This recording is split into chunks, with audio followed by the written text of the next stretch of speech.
In this screencast, I'm going to give you an update on our sales and marketing strategy for 2017 and 18, and also going to talk about how we're going to manage DEMA.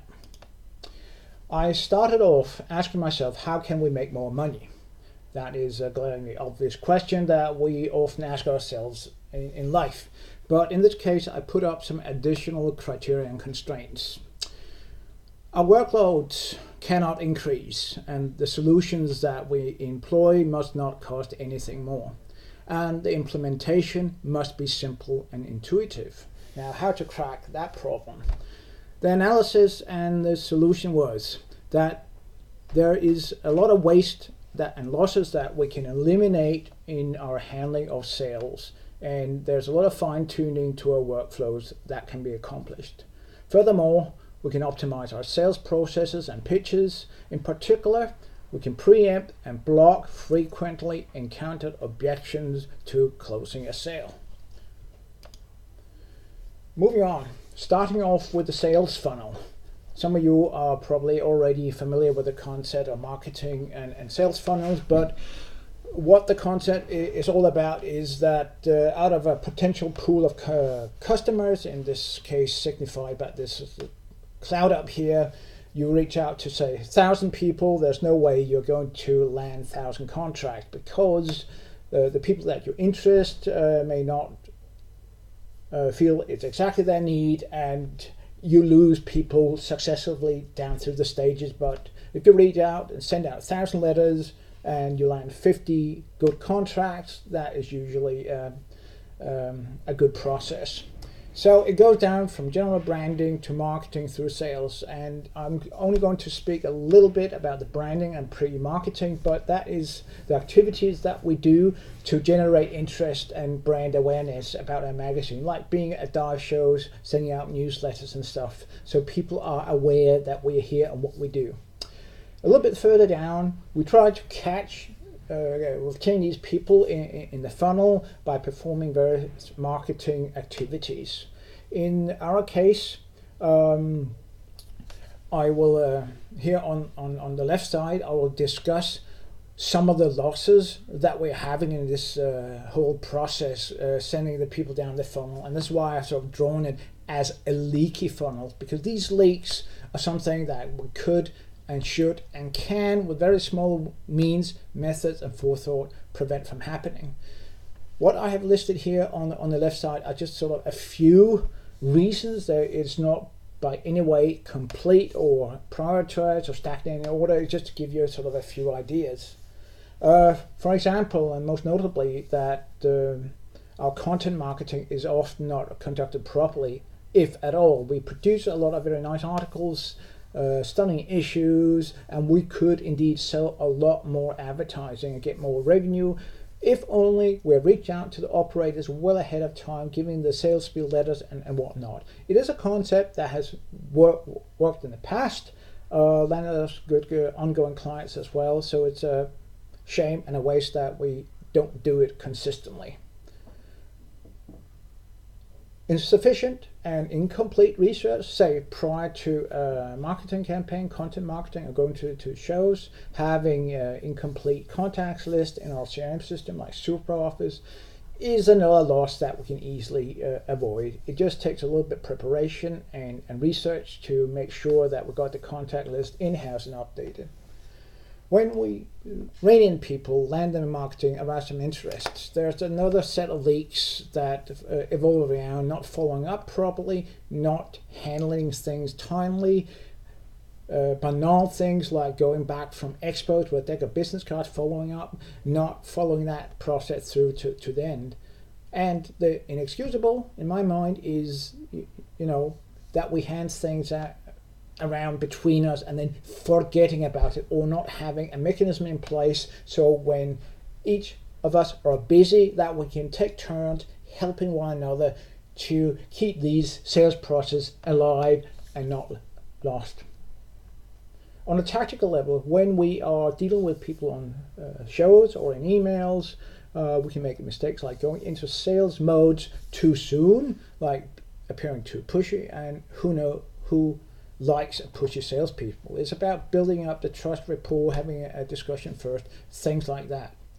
Make mistakes like when we do follow-up, we don't address the concerns of the consumer or customer. We forget to listen. And finally, and there's going to be a lot more focus on that in the ongoing presentation here, that we're not foreseeing and preempting and blocking objections beforehand that people, potential clients, may raise.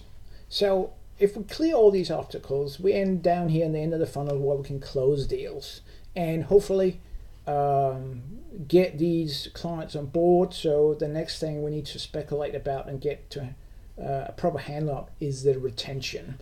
That's where that green arrow is pointing. Clients that are on board need to be cared for, feel tender loving care and aftermarket service and all that. So ask yourself, would you like to earn a bigger commission? Now, that's a silly question, isn't it? Fine-tuning our sales technique and pitches. This was indeed the focal point I was mentioning in the previous slide. So what are we looking at here? We're looking at some screenshots from a video presentation I will like you to watch after this. As I found this sales guru, it's called Victor Antonio. Why did I pick him? There's got lots of good inspirational presenters out there. I choose this guy because his approach appears to be a quite snug fit for our specific needs and explains quite accurately the cases where we have been successful in the past. It was a little bit of an aha experience to watch it because, yeah, this is why I did this, that, and another thing right, and oh, okay, that is why we lost that, this, and the other cases. Central to his approach is, and that is what you can hardly see in the first slide, is that salespeople tend to put too much emphasis on closing the sale. But if you remove their concerns or objections beforehand, the sales will actually close themselves. So this is about making the right pitches. It is about preempting and blocking their objections. And when you do so, you have a smooth presentation, which eventually slides itself all the way to the end. Remember the old marketing adage, you can't really sell, but you can make people want to buy something for you. To give it an example, this is a screenshot from his book and his presentation. It's just one example before you go watch the video itself. So I'm not going to go into much detail here, just to give you an idea what I'm talking about when I go on with this presentation. For example, he addresses the issue or the concern, or what he called the buyer objection or block. Your price is too high, or at least that is what the customer may perceive. So you preempt this by having a response ready already. In this case, he has this structure that you can see here with this matrix. But if we have a client who is worried about our prices are too high, and that is certainly a concern we have heard many times before, well, we don't lower our price or anything because we are worth every little cent that we charge and then more. So we have to show the customer, and we can do that on a point-to-point basis, that if we compare ourselves to what else is on the market, it could be blogs, other websites and whatnot, we just list everything we do. And I will get back to that with a concrete example a little bit later. And by listing all our virtues and how we process our news, for example, I'm sure that in the end, the customer will agree, at least this is the purpose of this, that we are more than reasonable when it comes to our pricing. As a customer, how does it sound? So we set up a demonstration going over all our benefits and what we have to provide. And then we return to the customer and say, based on what we've shown you, demonstrate you, we can be at a show, for example, send them an email proposal where we outline all these good things that we do. Based on what you have seen, yes, maybe we're not cheaper at first glance, but we are cheaper in the long run. And you can surely now see how we can actually save your money. When you're going to watch this presentation, I want you to pretend he is talking about us in the dive industry, and a lot of things will actually fall into place. Watch them twice or three times. You actually also have one that's pretty funny and stand-up-ish. Good entertainment. Going into detail with it, preempting and blocking objection. Why is that important? It is important because if we raise the objections, these reservations ourselves, we own the conversation. It is important to own the conversation for a number of good reasons. First of all, if the client voices it, him or herself first, then we end up being on the defensive rather than owning the conversation and steering it in our direction.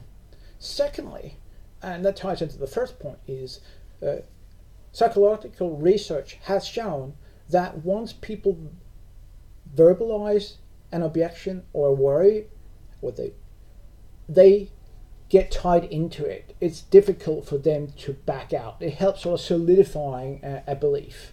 It gets even more difficult if they write it, and worse still is if they actually speak it out loud in public. Then it becomes very, very difficult to actually win them over. So it's all about preventing the customer from voicing these objections or concern. Don't wait for the customer to bring up any objections. So we're going to do it by having optimized scripts to handle common scenarios. And here in this matrix down here, I have listed some of those objections that we often hear. Your rates are too high. We mentioned that. Our budget is already spent for this year. Come back later. We're really not doing any advertising anymore. Let me think about it. Oh, we're going to focus our spending on Google Ads and Facebook. You're international. We're doing our own blog. We can do it in-house. I got a couple of IT whiz kids who knows everything about SEO. It's really the other office in another region who you have to talk to. These are also put-ups. I'm sure that you two have heard plenty of these before. I have, at least. So part of this exercise, which we need to do together, is that we sift through all our old correspondence in our mailboxes and in our memory to find the most common objections and stalls. Then we brainstorm on possible scenarios and responses, how to resolve that. Think about reasons that will make these various segments I have listed here buy, and reasons why they won't. And we can fill out such a matrix with responses that we can post on our intranet, and then improve on it continually as we go ahead and get all the way after the smarter and find more responses and techniques that work still better. In the process, what we need to do is to communicate our values and virtues much better, and how to focus on value, because price in most sales are not really the showstoppers. The showstoppers is that you don't really communicate the value that you're providing. And once the value of what you're getting exceeds the perceived price, then people tend to jump in and buy because it's doing something good for them. We have to convince them why money spent with us is really well spent. It's better than keeping it in the bank. So again, here I put up sort of a just simple matrix. On the left side you have a couple of main segments. We can define them otherwise, but these are just examples.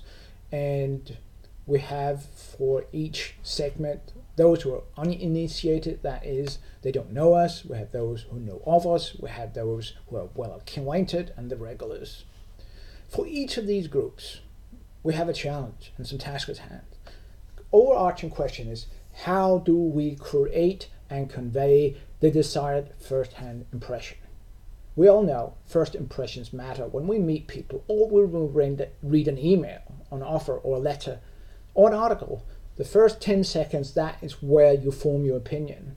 So we need to make sure that going forward that it is the right signals that we convey first off. And one thing I am particularly aware of now is that there's a group of clients in our industry who are still anchored in the now obsolete belief that all magazines do is advertising. And as everyone now seems to think, advertising is old school, not working, yada yada yada. So for crying out loud, we just need to avoid being trapped in that cul-de-sac.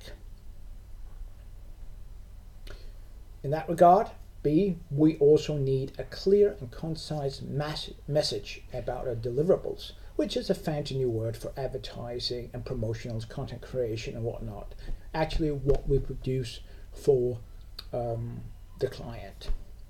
What is required of us to do to produce as soon as possible are the set new visuals, reword/redesign our media info, and the whole way we would go about that. On a little bit of a side note, I'm going to do a dedicated website for everything sales and marketing. Here we place the set new deliverables, advertising it's not entirely, but you get my gist. It's also going to be our pre-marketing platform, our business blog, going to do B2B newsletters with some of these questions, how we address that. Part of this preempting these objections, because if we have a little general blog, an email letters that goes out, not overly done, but we address some of these. We prime them before we go to shows.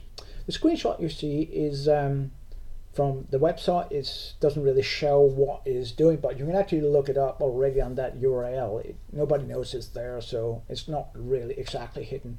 But it is made in the new, or will be made in the new Drupal 8, and there's a lot of video. It's really sleek. More on that later. As for segments, this is indeed the DEMA show floor plan. How do we pick and choose these? They are, as regard to DEMA, actually nicely cordoned in islands and blocks and aisles. So we have the segments sort of grouped very well together. Let me just return to that matter in a while. By the way, we are positioned down there, so kind of up front, kind of centrally. We can go right and left. Yeah, when we get to that.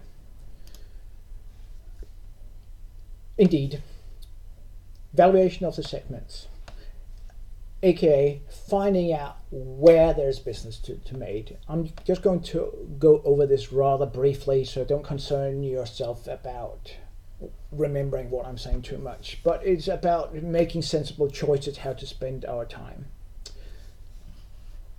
How do we pick? Which of these guys are we going to go after? Who is most worth our time? A little exercise could be citing the revenue streams. Let's take, for example, the Bahamas. Number of opportunities. That's the number of dive operators there, resort, hotels, liveaboards, whatnot. Times the win rate. What's the chance of us winning them over, and what is the average sale? If you multiply those three figures, you get the amount of revenue we could possibly expect to make in a segment. Now, this little matrix down here, mapping the verticals, the values, and the return of investment in US dollar, I just filled it with entirely hypothetical numbers. Down this axis, regions, this case Indonesia, Red Sea, Bahamas, Malaysia, this way the operators, tourism, whoops, that slipped down here, manufacturers, and so forth. So when you do this little mental exercise up here, you come up with some numbers. And I'm not suggesting that we should actually do it because some of it is educated guesswork, but we get an sense of it anyway. We know the industry. But the point is, you can mark out some areas here. In this case, I just highlighted the region A with the operators. Maybe we'll get 80K, and down here region D with the Malaysia. Maybe the tourism ministry is willing to pay for a big package.